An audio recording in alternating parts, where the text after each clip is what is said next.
se complace en recibirlos nuevamente. Hoy es la ocasión para que diserte con nosotros la profesora Claudia Madrid Martínez sobre el tema de contratación internacional y corrupción, los temas que han estado de la mano a lo largo de los tiempos y que serán objeto de consideración especial por la profesora Madrid Martínez. Para mí es un motivo de inmensa satisfacción y de igual inmensidad de orgullo que la profesora Madrid hoy sea la expositora. Creo que muchos conocemos de su trayectoria, de su trabajo, de su esfuerzo. La profesora Madrid es una usevista de pura cepa, con su título de abogado, de maestría y de doctora en Derecho por la Universidad Central de Venezuela. Y creo que para la Universidad Central de Venezuela es un motivo de una muy especial satisfacción haber visto a alguien que se desarrolle en el seno de la universidad como ella. Es una referencia para todos nosotros en el continente americano y mucho más allá del continente americano.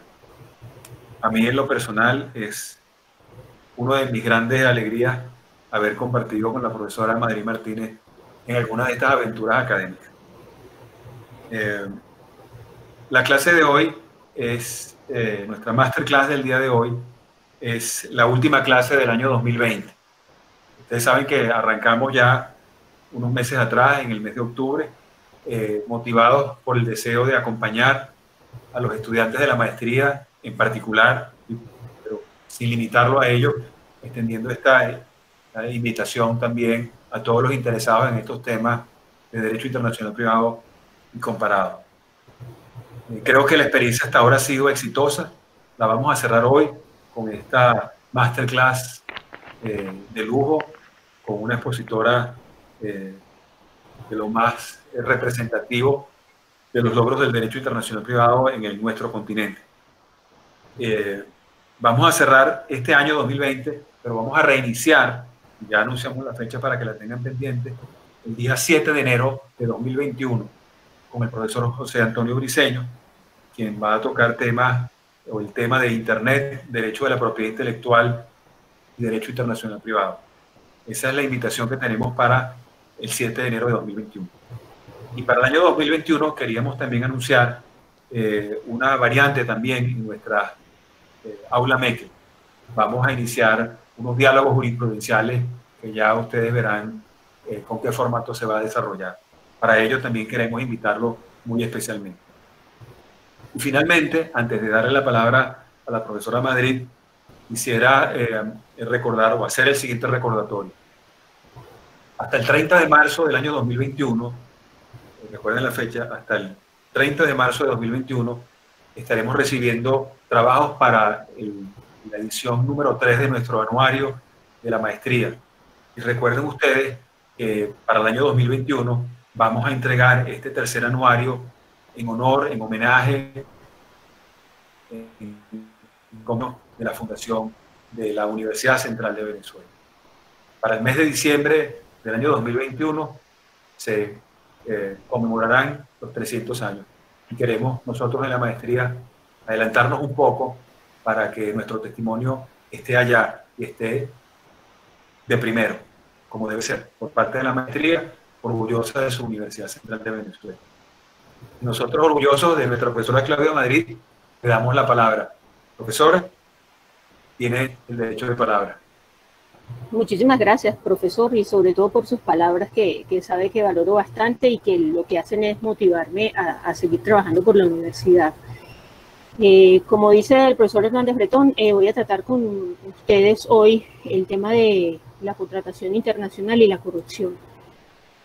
Pero decir tratar el tema de la contratación internacional y la corrupción así de grande suena como mucho. Básicamente lo que voy es a tratar algunos aspectos generales sobre el punto y a plantear algunas reflexiones desde el punto de vista del ordenamiento jurídico venezolano. Para ello me permito compartir con ustedes esta presentación. Por trabajar estos temas se inició en 2014 en un trabajo que precisamente en conjunto con el profesor Hernández Bretón hacíamos para la Academia Internacional de Derecho Comparado, en la cual se pedía un reporte acerca del tratamiento de los efectos civiles de la corrupción en la contratación internacional. Lo llamativo de esto, más allá de las conclusiones a las que uno puede llegar desde el ordenamiento jurídico venezolano, es que en el libro que resultó de este tema de América solo aparecen los trabajos de Estados Unidos, Canadá y Venezuela. América Latina, únicamente Venezuela estuvo presente, y lo llamativo de esto es que los países de América Latina están en todos los rankings de falta de transparencia y de corrupción de todas las organizaciones que se ocupan de este asunto. Y ya por ahí uno empieza a pensar por qué la ausencia de los países latinoamericanos en este tipo de registros. Yo lo que quiero hacer entonces con esta presentación es mirar, como les decía, los aspectos generales en los que se tocan la contratación y la corrupción, para tratar de mirar, digamos, cuál sería la respuesta más eficiente a este asunto. Y lo primero que tenemos que tener en cuenta es que, desde luego, la corrupción es un obstáculo importantísimo para el desarrollo del comercio internacional y, digamos, que ha alcanzado áreas del derecho que hasta el momento no se han ocupado del asunto y que hacen pensar en que el derecho penal ha resultado insuficiente. La mayoría de los estados en el mundo tipifican conductas corruptas como delitos, y sin embargo esto no ha sido suficiente para persuadir a los distintos agentes públicos y privados de realizar conductas que pueden calificarse como corruptas y que afectan, en el campo que a nosotros nos interesa en esta presentación, a la contratación internacional. Es muy frecuente ver en el mundo de hoy contratos contaminados por corrupción y pareciera que el derecho contractual en principio pues no ha volteado mucho a mirar lo que ocurre en estos casos, y que las soluciones se limitan a la imposición de penas, muchas de ellas de privación de libertad, que, como les decía, no producen ningún efecto persuasivo en las partes. Según reportes del Banco Mundial, anualmente se paga alrededor de $1 billón en sobornos, y se entiende que la corrupción aumenta en el costo total de hacer negocios en un 10%, y en el caso de los contratos adjudicados en los países en desarrollo, ese costo sube incluso hasta un 25%. Venezuela aparece en el lamentable puesto 173 de 198 países evaluados en los rankings de percepción de corrupción elaborados por Transparencia Internacional. De manera que el problema, evidentemente, lo tenemos. El tema de la lucha contra la corrupción ha sido abordado por los diversos estados a nivel de su legislación interna, pero también hay una importante red de tratados internacionales. Venezuela ha ratificado 2 de estos tratados, el de las Naciones Unidas y la Comisión Interamericana contra la Corrupción, pero hay otros también por allí bien importantes, como el de la OECD sobre soborno a funcionarios públicos extranjeros, en el ámbito europeo destaca, sobre todo en este tema de contratación, la Convención Civil sobre Corrupción.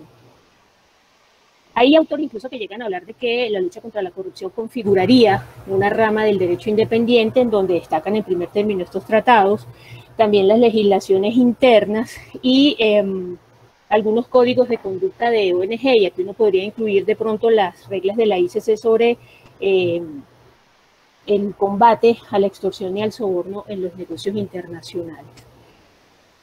Se han hecho esfuerzos. Estos tratados, como les digo, parecen exigir, o lo que hacen es exigir a los estados que establezcan las conductas corruptas como tipos penales, pero definitivamente el derecho penal no es suficiente, y el derecho contractual pareciera aportar, digamos, algo a este asunto, en el sentido de no solo proteger a la víctima, que al final es para lo que se está utilizando, sino incluso como un derecho que puede ayudar a persuadir a las partes de incurrir en conductas corruptas. No existe un concepto generalizado de corrupción, y de hecho Bonnell y Meyer, ellos identifican 3 obstáculos que no permiten que haya un concepto unificado de corrupción, sino que cada estado, por su parte, pues como que tipifique ciertas conductas como corruptas. Ellos hablan de unas fronteras estatales que tiene que ver precisamente con la disparidad en la forma de entender la corrupción por los distintos estados. y unas fronteras interdisciplinarias, porque no solo el derecho está interesado en temas de corrupción, también disciplinas como la ética, la sociología, y tienen sus propias visiones al respecto, y de unas fronteras intradisciplinarias, porque no todas las ramas del derecho pues ven la corrupción de la misma manera, y ya lo vamos a ver nosotros desde el punto de vista del derecho contractual.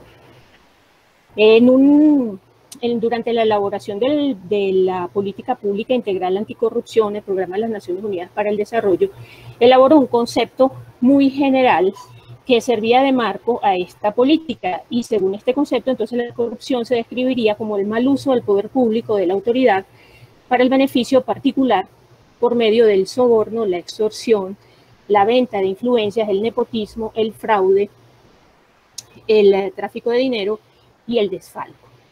En Venezuela no hay una definición general de corrupción, pero se llama la atención que en nuestro marco normativo se insiste en que la actividad de la administración pública, sobre todo cuando tiene que ver con el manejo de bienes públicos, debe estar enmarcada en unos principios fundamentales. Y así, el artículo 141 de la Constitución, el contra la corrupción, y el artículo 2 de la Ley de Contrataciones Públicas hacen referencia a los principios de honestidad, de eficacia, de transparencia, de rendición de cuentas, de responsabilidad, entre otros. Ya el tema del cumplimiento de estos principios pues es otra historia.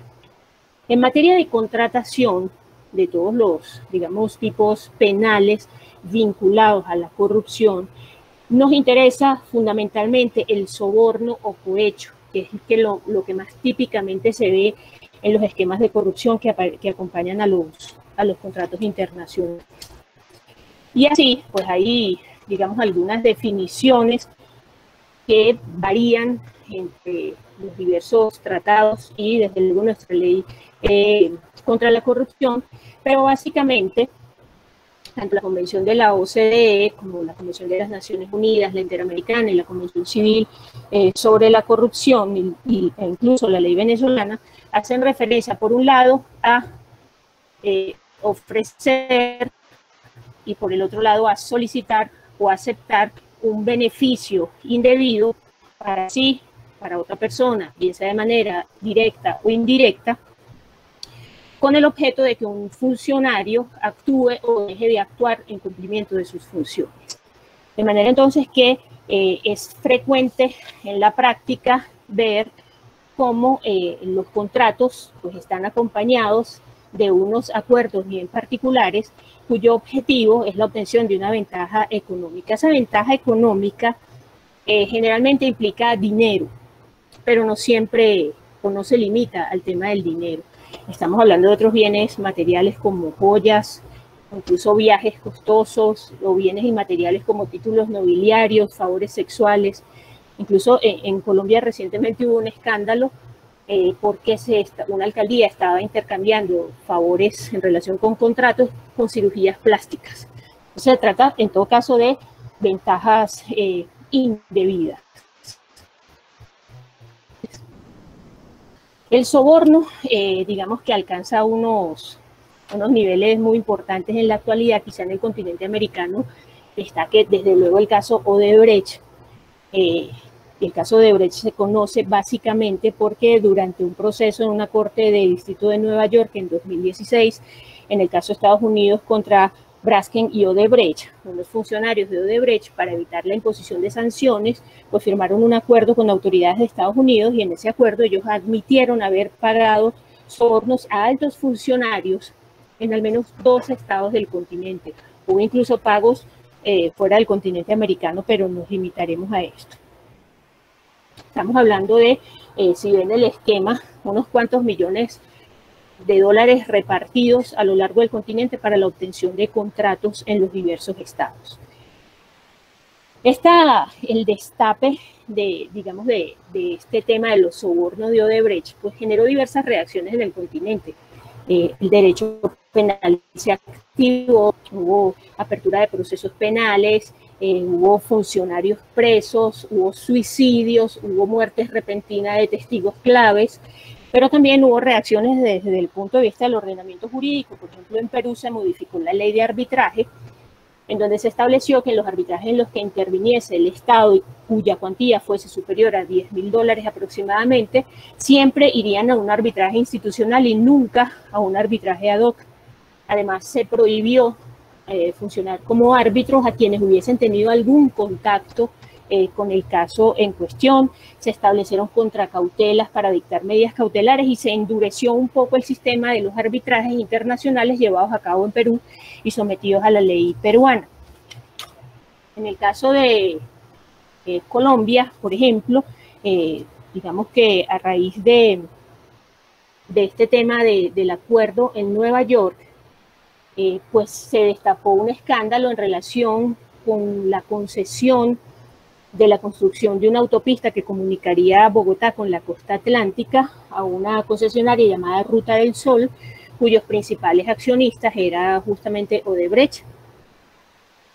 Allí, entonces, a partir de ese acuerdo en Nueva York, se abrieron averiguaciones penales y hasta un viceministro para su momento resultó preso. El contrato, y esto es lo interesante de acá, porque generalmente vemos acciones desde el punto de vista penal, pero desde el punto de vista contractual, pues hasta el momento en América he logrado conseguir solamente este laudo. Aquí el Tribunal Arbitral, a solicitud de la concesionaria, anuló el contrato, alegando que hubo un objeto ilícito, que fue justamente el quebrantamiento de los principios de transparencia y selección objetiva en la contratación pública, que hubo una causa ilícita porque el motivo que indujo al contrato tuvo que ver con el pago de comisiones, que son punibles desde el punto de vista del ordenamiento colombiano, que además entiende la causa desde el punto de vista eminentemente subjetivo, y porque hubo desviación de poder en el sentido de que se buscaron fines distintos al interés general, que es lo que busca la contratación. Lo curioso de este caso es que la defensa de Odebrecht fue que él pagó, que ellos pagaron dádivas corruptas para evitar la corrupción. En todo caso, el Tribunal Arbitral de la Cámara de Comercio de Bogotá anuló el laudo, pero se encontró con un escollo, y es que el contrato estaba aproximadamente en un 52% de ejecución. La pregunta que se hacía al tribunal era, bueno, ¿y qué se hace con lo que ya se invirtió o con los gastos para la ejecución del contrato? Y se enfrentó con que en el ordenamiento colombiano pues hay como dos posibilidades. De acuerdo al ordenamiento civil, cuando el contrato es anulado por causa ilícita u objeto ilícito, no hay posibilidad de repetir lo que se ha pagado, pero la ley 80 del 93, que es el Estatuto de Contratación Pública, en el artículo 48, establece que cuando se anula el contrato, pues puede llevarse a la liquidación y restituirse lo que haya que restituir. Y ese artículo, de hecho, fue declarado constitucional en 2019 por la propia Corte Constitucional. Al final, el laudo terminó ordenando la restitución debido a la nulidad, ordenó el pago a la Agencia Nacional de Infraestructura, que era el ente contratante, de 211.000 millones de dólares, pero le ordenó que esa cantidad fuese destinada a los pagos externos o a los pasivos externos derivados del proyecto, a los terceros de buena fe, a la banca, y pues los excedentes podrían pagarse a contratistas que hubieran actuado sin dolo en ese caso. Este laudo causó cierto impacto en el foro colombiano porque se decía que a pesar de los evidentes perjuicios que se habían ocasionado al Estado, pues el concesionario recibió lo que él logró acreditar que había invertido en la ejecución del contrato, pero no pagó un solo centavo como indemnización de los daños causados al Estado. El resultado es que hoy Invías, que es como la autoridad en materia de vías, como lo dice su nombre, es la que está a cargo de la ejecución del contrato. Se están llevando a cabo nuevas licitaciones, lo cual es evidentemente costoso para el Estado, y esa vía Bogotá-Costa Atlántica, que desde el 93 tiene un larguísimo y lamentable historial de corrupción, pues sigue sin ser terminada. ¿Y qué pasó en Venezuela? En Venezuela, cuando se firmó el acuerdo, la Fiscalía reaccionó, abrió averiguaciones, allanó las oficinas de Odebrecht, anunció que el Estado asumiría, digamos, las consecuencias en el caso de las obras que quedaran paralizadas, etcétera. Pero cuando llegó Tarek William Saab a la Fiscalía, los fiscales que estaban a cargo del caso resultaron acusados, uno de ellos está actualmente preso, el otro está en el exilio, y de ahí no pasó la cosa. En 2019, en septiembre, el Ministerio de Transporte anunció que asumiría la ejecución de 17 contratos que tenían pendientes con Odebrecht, y bueno, ya los resultados pues están a la vista de todos. Yo creo que Venezuela, el continente, es el país que menos ha reaccionado y es el que más soborno recibió, de acuerdo con lo que se ha publicado respecto del caso de Odebrecht. Entonces, fíjense cómo el soborno es, digamos, el acto de corrupción que más tiene que ver con el contrato. Y en un esquema básico de corrupción, es más o menos el que tocan todos los autores que se han dedicado a este tema, es un esquema triangular, ¿okay?, que incluye un principal, un contratista, entre los cuales se firma ese contrato principal. Generalmente para ese principal trabaja un agente a título de empleado, generalmente, que es quien va a negociar el soborno con el contratista. Y entonces vemos cómo aquí se forman al menos dos relaciones contractuales: ese contrato principal contaminado por corrupción y el acuerdo de soborno, que es aquel que se establece entre el agente del principal y el contratista para el pago de una remuneración a cambio de un favor que se traduce normalmente o en la aceptación de la oferta o en la adjudicación del contrato cuando él no es el mejor competidor y lo sabe, o siendo el mejor competidor en la adjudicación de un contrato con mejores ventajas en relación con el resto. Entonces hay una relación del principal con su agente que tiene variadas formas. Generalmente el agente suele ser un empleado del departamento de compras de una empresa o incluso su director general, ¿okay? Y entre ellos, digamos que se establece esa relación para que su agente pues sea quien negocie con el contratista. También suele aparecer una figura que es el intermediario, porque como el acuerdo de soborno evidentemente no está revestido de ninguna licitud, pues las partes suelen usar a un tercero para que se encargue de esas negociaciones, generalmente bajo el título de consultor. De hecho, en algunos casos se llega a firmar un contrato de consultoría cuyos términos son muy laxos, muy amplios, de manera que este señor que trabaja como consultor recibe además una tarifa de contingencia bastante generosa, que es la que va a dedicar justamente al pago del soborno para obtener, digamos, esa ventaja en relación con un esquema de contratación. Entonces, fíjense que nosotros podríamos, en este sentido, identificar dos relaciones. Este contrato principal, que va a estar contaminado por corrupción, que se va a obtener debido al pago de un soborno, y este acuerdo de soborno que establece justamente el pago de esa ventaja económica por, digamos, obtener esa condición ventajosa para la contratación. Y entonces, en un esquema como estos, uno se pregunta si la solución en este sentido es la nulidad, si la nulidad es la única salida posible para estos casos. Recordemos que cuando Fauchard hace su enumeración de los principios que pueden ser incluidos dentro del concepto de lex mercatoria, él se refiere justamente al principio según el cual todo contrato contaminado de corrupción debe entenderse como nulo.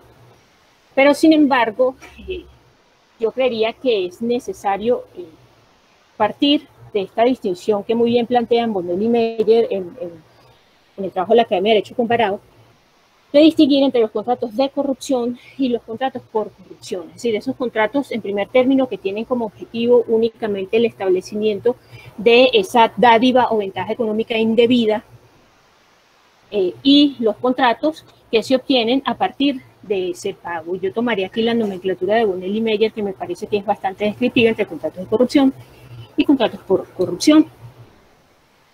En el caso de los contratos de corrupción, y me refiero entonces con esto al acuerdo de soborno, pareciera haber claridad en que se trata de un contrato nulo, ¿okay? Este contrato no puede hacerse valer en ningún tribunal y así se acepta generalmente en los tratados internacionales. Y tomemos como ejemplo el caso del convenio civil sobre la corrupción, el cual establece que los estados deben disponer en su derecho interno la nulidad de todo contrato o de toda cláusula contractual que tenga por objeto un acto de corrupción.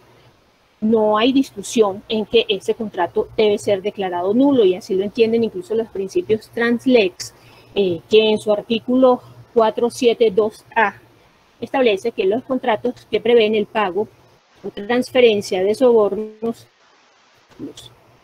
Fíjense que esta nulidad, en este caso, produce un efecto bien particular, porque en los comentarios de los principios Translex se reconoce que esa nulidad lo que busca es socavar la confianza mutua entre las partes, entre quien paga el soborno y quien lo recibe. Porque se entiende que si no se paga, pues ese pago no puede pedirse de manera, digamos, forzosa ante un tribunal, porque ningún tribunal tendría por qué escuchar semejante petición. De hecho, por eso es que muchas veces estos contratos son cubiertos por un acto jurídico simulado, de manera de tapar esa nulidad que los afecta. Sin embargo, esta situación de nulidad genera un problema que es calificado como injusto por algunos, porque si bien su ejecución forzosa no se puede pedir ante un tribunal, en consecuencia tampoco lo pagado, y entonces tenemos que no se puede exigir su cumplimiento ante los tribunales, pero si se cumple no se puede restituir lo que se pagó a pesar de la nulidad de este contrato. Tengamos en cuenta que se trata de una nulidad que no es subsanable, es una nulidad que no se limita a ser opuesta por las partes, sino que puede ser incluso opuesta de oficio por el tribunal, en su caso, y aquí destaca, digamos, la decisión del laudo ICC 1110, en el cual el árbitro Lagergren, que fue pionero en todo este tema de aceptar nulidad por corrupción en materia de arbitraje, él dijo que la corrupción no se puede dejar pasar en ningún tribunal, sea ordinario o sea arbitral, y necesariamente en estos casos el contrato debe ser considerado nulo. Y sobre esa base, pues el árbitro rechazó el reclamo que hacía de un contrato de soborno a un funcionario público argentino. Entonces, básicamente lo que se quiere es, usted se mete en un tema de soborno, va a su cuenta y riesgo, porque ningún tribunal en el mundo va a escuchar su solicitud de un cumplimiento forzoso en esos términos. En Venezuela, desde luego, estaríamos pensando en la aplicación del artículo 1157 del Código Civil, según el cual el contrato fundado en una causa ilícita pues no tiene ningún efecto. Y esa es la base, entonces, para la nulidad. La restitución, como les digo, no procede, y no procede por aplicación del principio según el cual nadie puede alegar su propia torpeza. Estamos hablando de una regla moralizadora que parte de la idea según la cual, digamos, este tipo de pactos vergonzosos lesionan, y así lo dicen algunos autores de manera textual, la dignidad de un tribunal. Es decir, ellos no tienen por qué ser solicitados en ningún tribunal de la naturaleza que sea. Digamos, imposibilidad de que haya restitución fundados en la ilicitud de la causa genera un enriquecimiento sin causa para quien recibe el soborno, que no se ve obligado a restituir.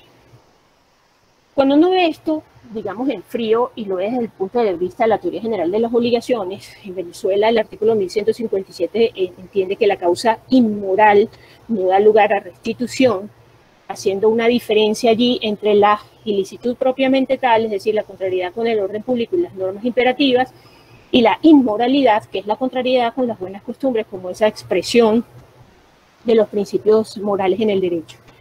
Los comentaristas del Código Civil venezolano dicen que el ordenamiento jurídico prefiere tolerar ese enriquecimiento sin causa que escuchar a alguien que a sabiendas una norma moral y ahora pretende se restituya lo que se le ha pagado. Entonces, esa regla que algunos califican como moralizadora, pues se prefiere el enriquecimiento sin causa a permitir la restitución. En el caso venezolano se plantearía un problema extra, con el tema de que esa imposibilidad de restitución que la mayoría de los estados admiten para todos los supuestos de ilicitud se limita solo a la causa inmoral, es decir, a la causa contraria de las buenas costumbres, pero no creo que haya, primero la doctrina, y el profesor Melich Orsini lo admite así, una causa puede ser simultáneamente inmoral e ilícita. La corrupción, evidentemente, además de la ilicitud que genera por contrariedad a las normas de la ley contra la corrupción, pues también es un tema contrario a las buenas costumbres y en ese sentido pues no debería admitirse en estos casos la restitución y se autorizaría en esos términos el proceso del enriquecimiento sin causa, que en todo caso se entiende preferible a la restitución. Tengamos en cuenta entonces que, como dice la mayoría de los autores en este caso, aquí la idea es desmotivar a las partes a meterse en temas de sobornos, y es donde se reivindica justamente la misión del derecho contractual como una rama del derecho que puede contribuir no solo a proteger a la víctima de la corrupción, a persuadir a las partes de estas conductas corruptas y hacen ver el soborno como un tema de muy alto riesgo en el cual sería mejor no entrar. Luego tenemos los llamados contratos por corrupción, que son aquellos que se logran mediante el pago de estas ventajas económicas indebidas. Y aquí, aunque la tendencia natural es a pensar de una vez en la nulidad como la mejor salida, pues los distintos sistemas reportan 3 tipos de sanciones en función de los intereses que se busquen proteger. Y entonces será posible que haya una nulidad absoluta, una anulabilidad o nulidad relativa, o incluso que se mantenga la validez del contrato a pesar de estar contaminado por corrupción. Si lo que el sistema busca es la protección de los intereses colectivos, es decir, cuidar esos valores comunes de la sociedad, incluso por temas de competencia leal, pues lo que mejor conviene es la nulidad absoluta, entendiendo que se trata de un contrato que es inmoral y anticompetitivo. Y esto, en definitiva, protege también el patrimonio de los distintos competidores. Además, en este caso, pues la protección al patrimonio de las partes es un tema secundario. Tengamos en cuenta que si estamos bajo un esquema de contratación pública, el Estado, al que le anulan el contrato por estar contaminado por corrupción, tiene que llamar a nuevos procesos de licitación, lo cual resulta costoso, ve interrumpido. Generalmente el Estado licita para servicios públicos o bienes públicos y ve interrumpido el servicio en esos casos. Entonces, para el Estado la nulidad es algo realmente costoso, aunque se dice que, bueno, que por el interés general el Estado asumiría esos costos. Luego está el tema de la nulidad relativa o la anulabilidad, donde se prioriza la protección del patrimonio del órgano contratante, quien decide como víctima, que normalmente es de los casos de corrupción, si tras un análisis costo-beneficio le conviene más dejar pasar el contrato aunque esté contaminado de corrupción, o si prefiere en cambio pues apelar a la nulidad. Quien le evaluará cosas como el estado en que se encuentre la ejecución del contrato, los costos de paralización, etcétera, etcétera. Y luego está el sistema que prefiere la validez, en donde se protege principalmente, digamos, al contratista, o al menos es así en principio. Hay un caso que se verificó en Alemania donde se dio preferencia a este sistema de la validez. En la década de los 90, una empresa alemana que tenía en propiedad varios edificios de apartamento convoca una licitación para celebrar un contrato de remodelación de esos edificios. Un arquitecto que apareció por allí le ofreció al director de la empresa pagarle, en ese momento eran 5.000 marcos alemanes, aproximadamente 2.500 euros, si le adjudicaban el contrato. El director aceptó, evidentemente, firmaron el contrato. La compañía se comprometió a pagarle periódicamente al arquitecto una determinada cantidad de dinero mensual para la ejecución, y en un momento pues la empresa dejó de pagarle al arquitecto, y cuando la empresa dejó de pagar, el arquitecto apareció y denunció el acto de corrupción.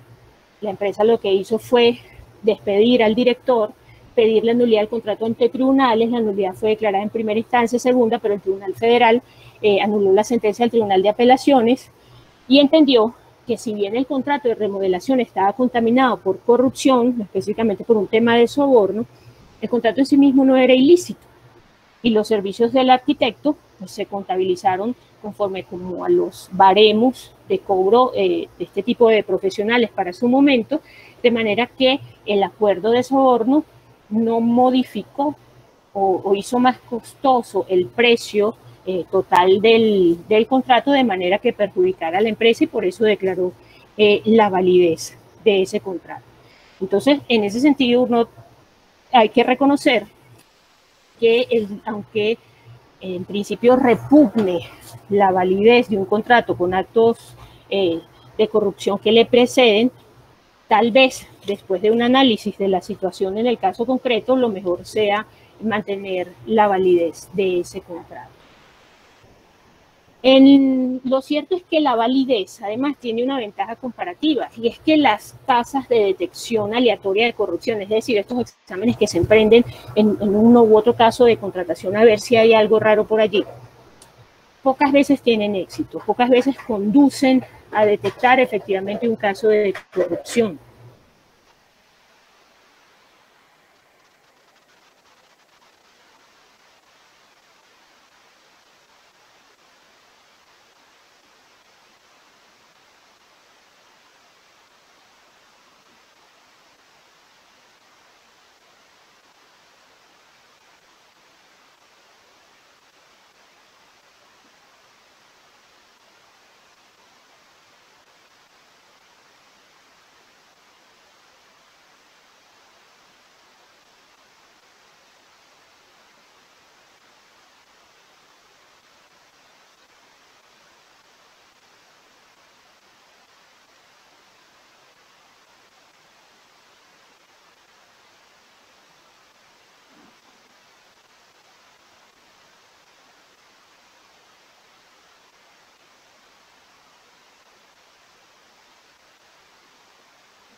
Lo deja en manos del Estado.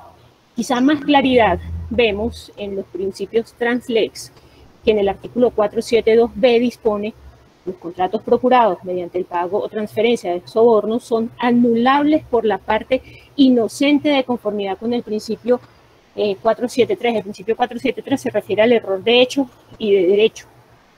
De manera entonces que reconocen los mismos principios en sus comentarios, vista la disparidad de tratamiento por los estados, los intereses de la parte inocente, y que sea entonces la víctima de ese acto de corrupción quien tenga la posibilidad de solicitar la nulidad relativa del contrato. No podría hacerlo el juez o el árbitro de oficio, no podría hacerlo un tercero, sino que tiene que ser necesariamente la parte inocente. Pero esto a su vez genera un tema, y es que si todas las partes están en conocimiento del acto de corrupción, el contrato paradójicamente mantendría su validez, porque no hay ninguna parte legitimada para invocar la nulidad del mismo. En el caso de los principios UNIDROIT, en los principios UNIDROIT hay unas normas relativas a los contratos que violan normas de carácter imperativo. Evidentemente las normas anticorrupción son normas de carácter imperativo, y de hecho la mayoría de los ejemplos que se ven en los comentarios oficiales de los principios UNIDROIT son ejemplos de corrupción precisamente, pero allí tampoco hay una respuesta definitiva en este asunto. Los principios se limitan a decir, bueno, las normas que establecen o las normas imperativas violadas, si ellas establecen directamente la consecuencia de la violación, pues se atenderá a lo que diga la norma. si la norma puede ordenar la nulidad, la anulabilidad o incluso el mantenimiento de un contrato como válido. Si la norma no establece la consecuencia, continúan los principios UNIDROIT, y esto es el artículo 331, pues se tomará el remedio que se considere razonable. Lo que es razonable en el marco de los principios UNIDROIT se determinará apreciando, dice la propia norma, la finalidad de la norma violada, la categoría de las personas protegidas por la norma, cualquier sanción que imponga la norma violada, la gravedad de la violación, si la violación era conocida o debió ser conocida por una o ambas partes, si el cumplimiento del contrato conlleva la violación de esa norma y las expectativas razonables de las partes. Lo que sí es cierto es que el artículo, que los principios UNIDROIT en el artículo 332 admiten la restitución siempre que fue razonable en los términos de razonabilidad establecidos en la norma anterior. ¿Qué puede esperar uno en este caso de acuerdo al ordenamiento jurídico venezolano? Lo probable sería que, si el contrato está sometido al derecho venezolano, se aplique el artículo 1157 del Código Civil, se entienda que la causa es ilícita y por lo tanto proceda la nulidad absoluta del contrato. Y no hay la posibilidad de mirar en qué estado de cumplimiento está y cuáles son los costos de mantenerlo o anularlo para tomar una decisión que beneficie al contrato y no simplemente que atienda, digamos, a lo que uno, por decirlo de alguna manera, sentimentalmente entienda que es lo correcto. Yo creo que aquí hay temas de números y de economía del propio contrato que habría que examinar antes de inclinarse por nulidad, anulabilidad o validez del contrato. Porque al fin de cuentas, aunque los actos de corrupción y el soborno perjudican no solo a la contratación pública, sino también a la contratación privada, pues el patrimonio público es el que se ve más perjudicado por actos de corrupción y tal vez se vea menos perjudicado, si ello es posible, manteniendo la validez de un contrato y obligando al contratista a terminar de ejecutar la obligación. ¿Cuántos elefantes blancos han quedado en América Latina a cuenta de los sobornos de Odebrecht y de la nulidad de los contratos? Eso valdría la pena analizarlo. Finalmente, me gustaría hacer simplemente algunas ideas generales en relación con el arbitraje y la corrupción, no con la corrupción en arbitraje, sino cómo han sido tratados los contratos contaminados de corrupción en materia de arbitraje. Lo primero que hay que decir es que hasta finales del siglo XX, los tribunales arbitrales adoptaron frente a la corrupción la misma actitud pasiva que la mayoría de los actores del comercio internacional. El árbitro estaba convencido de que debía ceñirse a la aplicación del derecho privado y por ende, pues digamos que los temas de corrupción eran un problema de competencia exclusiva de los jueces y específicamente los jueces en materia penal, con lo cual el árbitro no se metía en estos temas. Sin embargo, como les digo, y aquí fue pionero, el árbitro Lagergren, que en el caso ICC 1110, pues dijo que la corrupción tenía que ser combatida y denunciada en cualquier foro, fuese un tribunal ordinario o fuese un tribunal arbitral, y entendió que los actos considerados o contaminados por corrupción eran considerados como contrarios al orden público internacional que funciona en materia de arbitraje y por lo tanto, digamos que lo que procedía en estos casos era la nulidad directamente. Sin embargo, esta actitud del árbitro de sancionar también la corrupción, lo cual en definitiva va, digamos, a abonar esa lucha contra este flagelo de los países latinoamericanos, causó un efecto inesperado en materia arbitral, y es que es muy frecuente ver que en los arbitrajes se opone como defensa al acto de corrupción, sin que se aporten mayores pruebas. Cuando uno ve la mayoría de los arbitrajes CIADI en los últimos tiempos, es muy frecuente que el Estado denuncie actos de corrupción o de sobornos a sus propios funcionarios como una defensa. Sin embargo, pues pocas veces se aporta prueba y lo que se nota en la práctica es un abuso de la defensa por corrupción en el arbitraje. En todo caso, uno puede ver la corrupción en 4 escenarios, y así lo entiende Fernández Armesto.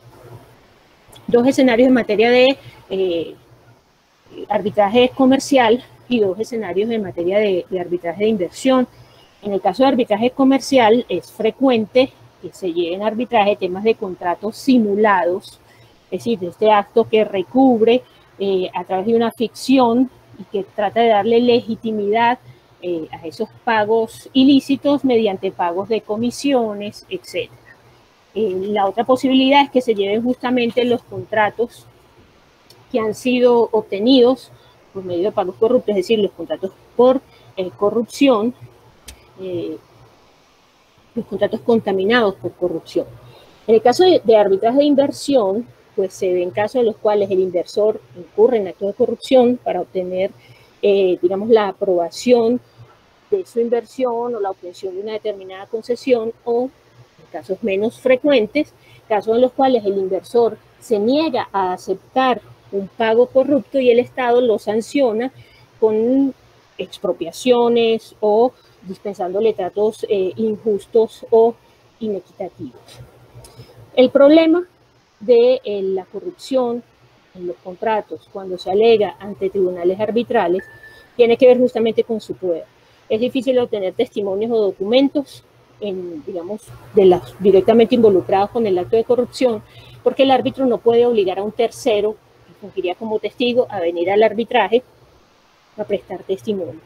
Y muchas veces entonces tiene que conformarse con pruebas circunstanciales que lo obligan a examinar la naturaleza de la obligación contractual que debe cumplir la parte que reclama el pago indebido, el monto de la obligación, la forma en que se establecen las tarifas de comisiones, las formas y condiciones del pago, es decir, si deben ser pagos en efectivo o una modalidad que he visto en los últimos tiempos en el caso de Venezuela, que es que se hacen delegaciones, es decir, no me pagues a mí, págale a este otro fulano, que es una empresa sorprendentemente constituida en alguna isla perdida por allí y que en principio estaría legitimado por esa delegación para recibir el pago. Esto es una prueba circunstancial de que hay algo allí que no anda bien. Pero digamos que es difícil, más difícil para el árbitro, aunque al juez ordinario, que también se le dificulta, el tener una plena certeza de la ocurrencia del hecho corrupto. Pero sí es importante, y esta, digamos, sería mi conclusión, que la corrupción empieza abordada desde todas las ramas del derecho y no dejarle la tarea al derecho penal, que evidentemente ha sido desbordado por el tema de la corrupción, que no ha contribuido a, digamos, mitigar los efectos del continente americano. En todos los países hay leyes anticorrupción, en todos los países hay leyes que regulan la contratación pública, estableciendo férreos controles para licitaciones y demás. Y todos los países de América Latina aparecen en los primeros lugares de los rankings de corrupción. Entonces, ese sistema no está funcionando. Y en ese sentido, pues el derecho contractual podría jugar un rol importante en esta materia. Y tomo así las palabras de la directora de Transparencia Internacional, Delia Ferreira Rubio, para quien la indiferencia de las personas es el mejor caldo de cultivo para que crezca la corrupción. Solo trabajando juntos de impunidad para la corrupción y para el corrupto. Muchísimas gracias.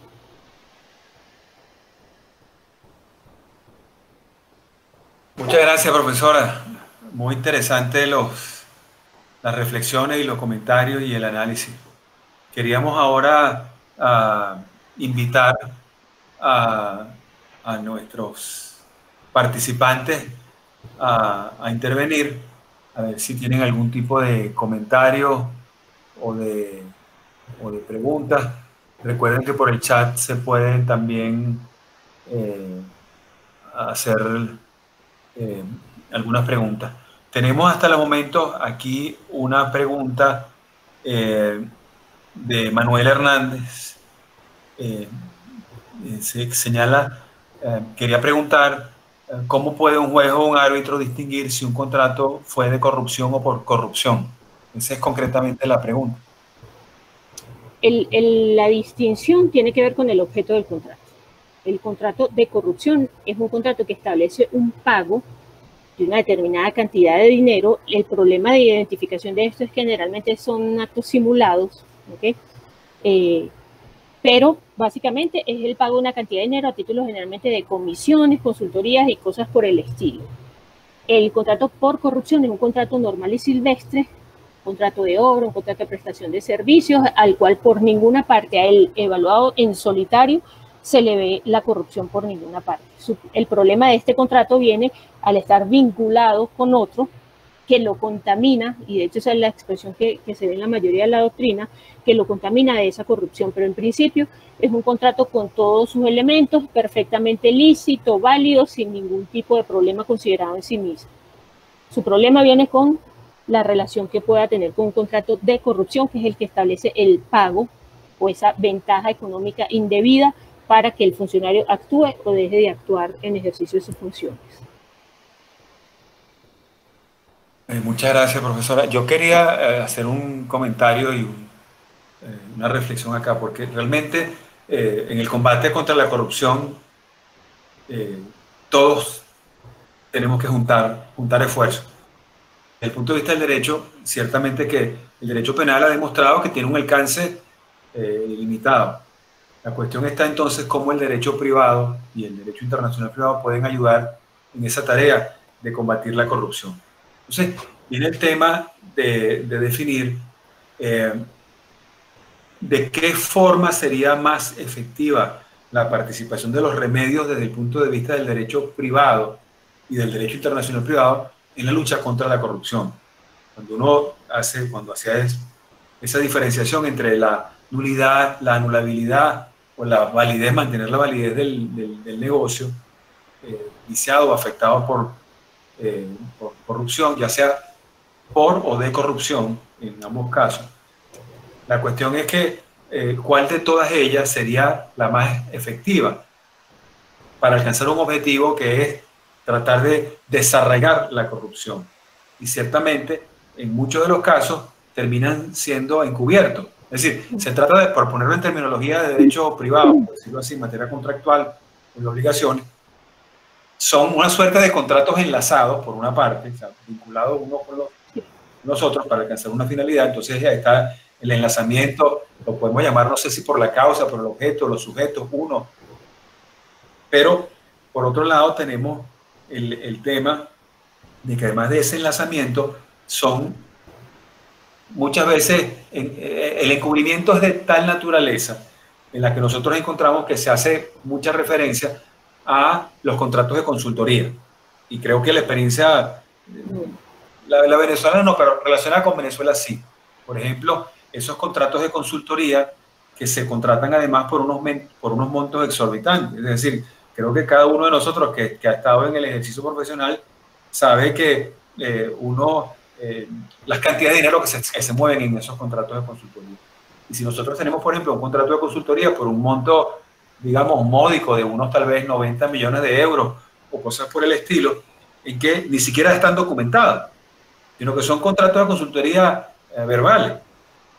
Ciertamente que eso, desde el punto de vista probatorio, lo que lleva es a deducir de allí pues presunciones, y etcétera, etcétera, ¿no? Pero el tema está entonces, ¿cuál sería la actitud desde el punto de vista de política legislativa en la óptica del derecho privado para brindar el combate más efectivo frente a la corrupción? Por ahí va esa es la preocupación. Es decir, ¿qué solución diseñamos desde el punto de vista del derecho privado? Porque no tenemos un artículo de nuestra legislación civil que nos diga, por lo menos Venezuela,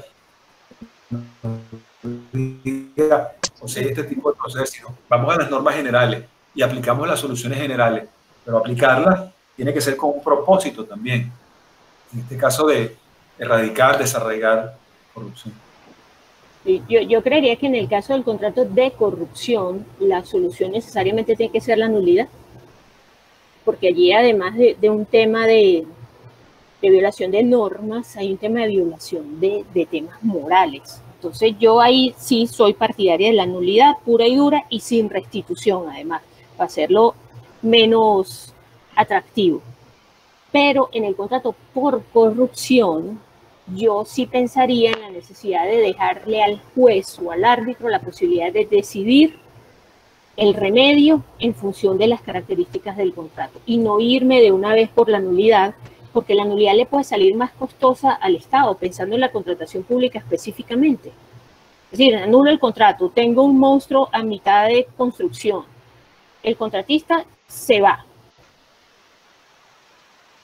en algunos estados que incluso se le admite pagarle y que se vaya, restituirle los gastos que hizo.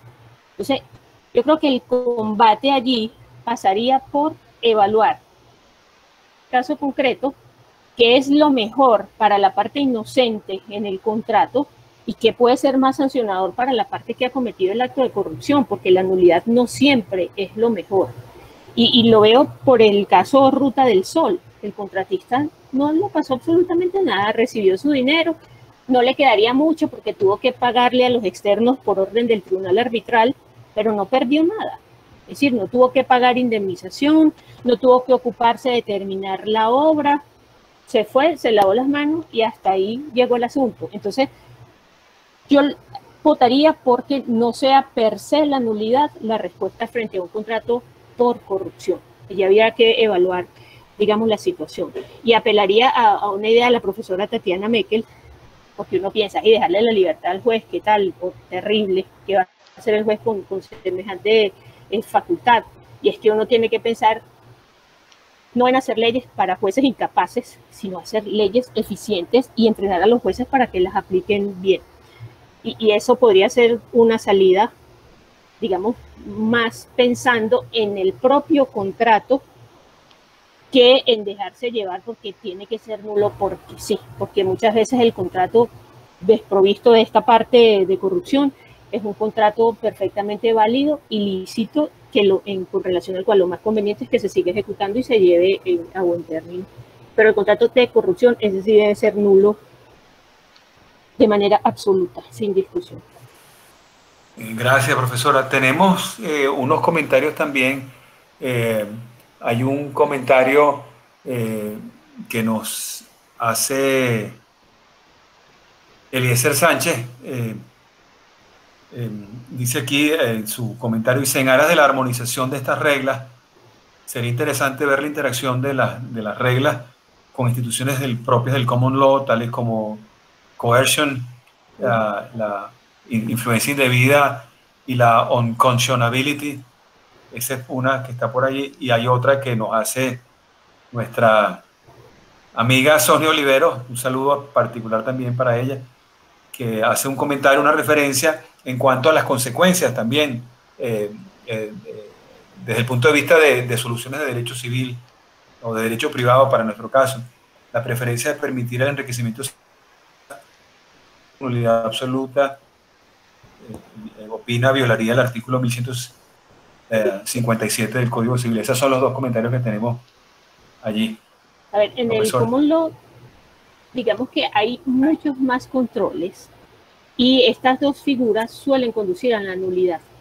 Es como en principio porque el sistema es mucho más duro, al menos en teoría. ¿Okay? Entonces, yo me inclino más a cierta flexibilidad para que el juez, sobre la circunstancia del caso concreto, decida. Y en cuanto al tema del enriquecimiento sin causa, no viola el 1157. El 1157 lo autoriza cuando dice que no hay restitución en caso de causa inmoral y nulidad del contrato por esa razón. Entonces no hay realmente una violación, sino que se está actuando por autorización de la propia norma. Ahora, hay una preocupación también, porque una de las críticas que se hizo también con los principios UNIDROIT, cuando incluyeron esta referencia. ¿Me escucha ahora? Ahora sí. Ok. Una de las discusiones que hubo con los principios de UNIDROIT es también cómo buscar una suerte de balance entre, por llamarlo de alguna manera, los países exportadores de capital, de servicios, etcétera, etcétera, que dicen, bueno, yo quiero hacer negocios. Yo estoy acá para hacer negocio, sea en el sector de la ingeniería, la construcción, suministro de materiales, obras, lo que sea. Y yo estoy buscando negocios en todas partes del mundo. Y bueno, el mercado que tengo enfrente es el de un país corrupto. Un país donde para hacer negocios hay que, para ponerlo en términos castellano-venezolanos, hay que bajarse de la mula. Y todo el mundo sabe que hay que bajarse de la mula. Y si no me bajo de la mula, pues me quedo montado en la mula y voy a tener que seguir para otro lado buscando negocio. Entonces, forzosamente, para ser competitivo, tengo que incurrir en las prácticas locales y me tengo que adaptar a las costumbres locales. Entonces dice, bueno, tenemos que protegerlo también porque, bueno, se tiene que embarrar para poder hacer negocio. No era su intención, pero para ser competitivo tuvo que hacer eso. Bueno, fue ¿Cómo responde? un poco la defensa de Odebrecht en el caso de Ruta del Sol. Para evitar otros actos de corrupción, yo pagué primero y eliminé la posibilidad de otros actos, pero eso tiene que ver con el tema del carácter endémico de la corrupción en los países nuestros. Es decir, sí, fui obligado a tener que untarle la mano al funcionario para poder entrar en, digamos, en ese proceso de contratación o para que me pudieran adjudicar el contrato. Pero, es decir, lo que tratan de hacer todas estas ONG y lo que hace ICC con sus reglas para combatir la extorsión y el soborno es justamente desestimular esas conductas, calificar bajo los países como favorables a la inversión extranjera cuando tienen altos índices de corrupción, y lo ideal es que el inversionista evite, mire, tengo que pagar ahí, pues no compita en ese mercado. Yo sé que esto suena muy naif y desde el punto de vista del ordenamiento y lucha contra la corrupción es lo que debería ser, pero lamentablemente no es lo que pasa. En este índice que prepara una ONG sobre el estado del Estado de Derecho en los distintos países del mundo, la calificación de Venezuela en áreas como temas de justicia para estos asuntos de corrupción, en cuanto, digamos, a los niveles en los que se entiende debe pagarse un funcionario para obtener, no digo un contrato internacional, para obtener una licencia de conducir. Es decir, son altísimos. Y eso hace justamente, digamos, que tengamos todos que involucrarnos en la real lucha contra la corrupción, porque si no, no vamos a salir de esto. Y lamentablemente en un país como Venezuela, la corrupción es endémica, ahí hay que hacer un corte de raíz, como que desbaratar todo y volver a empezar, porque el sector público está totalmente perdido. En Venezuela no se puede hacer nada sin pagar. Ahora con el tema de las sanciones, muchas empresas del Estado están usando, como les decía en la ponencia, la delegación, para que las empresas extranjeras paguen, esquivan sanciones y además reciben un dinero que no pasa por las arcas del Estado y sobre el cual nadie tiene absolutamente ningún control. Pero es un problema ya endémico nuestro. Hay la actitud del empresario y hay reglas como de conducta o códigos de conducta también para los empresarios de evitar involucrarse en actos o en contratos que lleven aparejados actos de corrupción, sobre todo en países en desarrollo. A nosotros nos cuesta eso un 25% de sobreprecio en la contratación, en lo que se puede contar. Fuera de eso, los números serán mucho peores.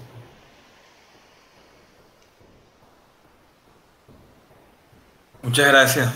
Si hay alguna otra comentario o pregunta al respecto, también bienvenido.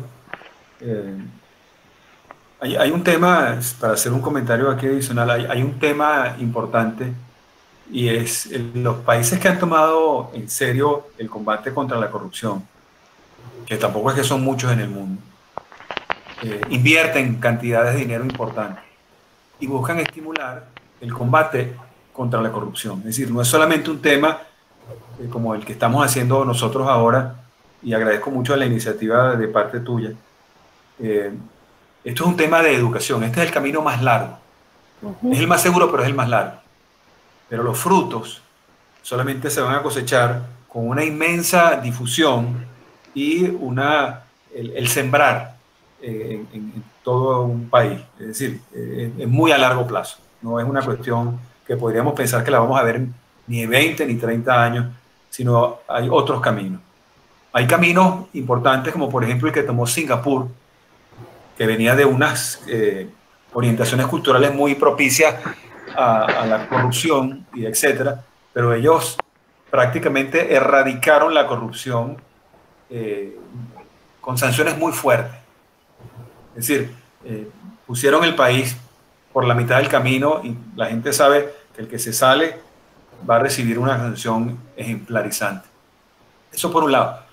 Pero países como los Estados Unidos, que en algún momento, y en casos incluso que involucraban a venezolanos 50 años atrás, antes de que ellos dictaran su legislación fuerte con impacto en estas cosas, tenían que aceptar también que había una manera de hacer negocio afuera del país, diferente de la que se seguía internamente. Después de eso, decidieron que había que invertir y gastar mucho dinero. Hay que gastar mucho dinero en investigaciones, hay que gastar muchísimo dinero en tener un personal altamente especializado, en tener una red de información o de informantes que ellos han desarrollado por diferentes vías. Es decir, dando incluso beneficios económicos a quien reporta estos casos y llevan a resultados. Ahí nosotros, en el mapa que presentaste, me llamó la atención el color con el que aparecía la República Popular China. Porque, no sé, porque ellos también tienen sus casos. Claro, ellos aplican unas sanciones muy particulares que también tienen un sesgo político importante. Es como la corrupción que se castiga en Cuba, que es cuando caes en desgracia que eres castigado. Exacto. Más o menos también como la que hemos visto en otras tierras donde crece el araguaney, por ejemplo. Entonces, en ese tipo de cosas, lo que veo yo es que la política, para ser sincera, en materia de combate contra la corrupción, tiene que ser de una inversión por parte del Estado interesado en realmente acabar. Porque los discursos de amenaza son simplemente discursos de amenaza. Y yo creo que ni las sanciones penales fuertes son suficientes. El tema es educación. Pero ese es el camino más largo. Sí, y hay muchos países también que los funcionarios que están más cerca de ser tentados por actos de corrupción tienen unos salarios importantes que los disuaden de, bueno, ya tengo suficiente, me quedo tranquilo. Esa vía yo creo que responde más a lo que es la naturaleza humana que el tema sancionatorio. Así es, sí señor. Profesora, muchísimas gracias de verdad. Quería contar, si me voy a tomar un minuto y después voy a despedir. Todo suyo. Una anécdota de Andrés Eloy Blanco. En uno de los escritos de Andrés Eloy Blanco, él tocaba este tema también de la corrupción y para destacar, bueno, todos tenemos un precio. Y el ejemplo que él ponía, él decía que esto había sucedido con el embajador de los Estados Unidos ante el Japón. Esto es antes de la Segunda Guerra Mundial, ¿no? Entonces decía que tenían problemas los gringos con sus embajadores en Japón, porque parece que los compraban y terminaban pues haciendo lo que no debían hacer. Y entonces el presidente de aquel entonces de los Estados Unidos comenzó a buscar un tipo que fuera, o una tipa, incorruptibilísimo, o sea, el más santo de los santos. Y bueno, por fin consiguieron a uno con todas las recomendaciones de ser un tipo excelentemente cumplidor, respetuoso, limpio, pulcro, etcétera. Lo acreditaron allá ante el trono del sol naciente y para allá fue, lo recibieron y listo. Bueno, pues entonces se presenta, llaman al embajador de los Estados Unidos allá, lo llama el ministro de Relaciones Exteriores allá del Japón para que lo vaya a visitar, va, se reúnen, está un rato, media hora, una hora y va y se retira. Cuando se retira y llega a su oficina, este embajador recibe una llamada del Ministerio de Relaciones Exteriores del Japón y le dice, mire, señor embajador, le decimos que se le olvidó su cartera acá. Y él dice, pero es que yo no llevé ninguna cartera para allá. Pero bueno, para no desairarlo, se volvió para allá, lo fue a buscar, encontró la cartera y dentro de la cartera había un cheque que decía la cifra que ustedes se imaginen. Eso lo abrió él cuando estaba de vuelta allá para su oficina. Dijo, no, esto no es mío. Entonces llamó al ministerio para ir a devolverlo. Lo devolvió. El ministro al rato lo llaman otra vez a su oficina y le dicen, mire, se le olvidó otra cosa más. Lo fue a buscar y encontró un cheque, pero con una cifra mayor. Él dijo, esto no es mío, lo devolvió. Y así fueron subiéndole el monto. Y entonces este embajador informó a los Estados Unidos, a su presidente, de lo que estaba pasando allá en Japón. Y le dijo, apúrense, que ya me están llegando al precio. Entonces, esas cosas pasan. Ese es el punto. Esas cosas pasan. Bueno, profesora, muy agradecido de parte de su aula Mechelt, de su maestría en Derecho Internacional Privado y de su UCB y de su país también. Muchísimas gracias. Con esto cerramos nuestras clases del Masterclass por este año 2020. Reiniciaremos el 7 de enero con José Antonio Briceño, Internet, Derecho de la Propiedad Intelectual y Derecho Internacional Privado. Para 2021 tenemos un anuncio, diálogos jurisprudenciales en la misma aula Mechelt con una modalidad que esperamos sea del agrado y del interés de todos ustedes, ya lo verán. Recordamos nuevamente que hasta el 30 de marzo de 2021 recibiremos los trabajos para el anuario número 3 de la maestría, en honor, para que recuerden, en honor a los 300 años de la fundación de la UCB, que se conmemorarán el año 2021. Y bueno, para cerrar en este año que hemos superado, nada más resta de parte de la maestría desearles a todos ustedes una muy feliz Navidad, lo mejor para el 2021, recordarles que cuando estemos para el fin de año y en las fechas hermosas de la Navidad, un abrazo no viene mal, un beso a la gente que uno quiere tampoco. Y entonces, de parte nuestra, pues todo lo mejor, un gran cariño y nos veremos el día 7 de enero del año 2021. Con mucho cariño, feliz Navidad para todos. Saludos a Gracias. todos y gracias. Gracias, gracias. Un abrazo, muchas gracias.